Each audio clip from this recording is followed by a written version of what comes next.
Dito guys, oh, ibon.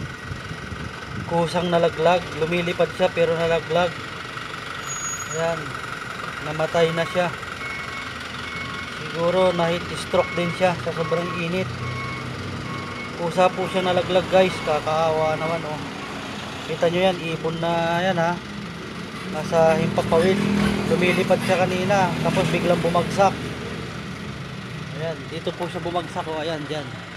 Kita nyo naman yung init. Oh. Lumilipat lang siya tapos bumagsak dito. Diyan. Gulat kami lahat. Tapos pinipilit namin siyang binasa para mabuhay pero wala na talaga. Matay na siya. Kawawa naman yung ibon, oh. O, tao pa kaya pag nainitan? Ito hayop na po ito, oh. Ibon.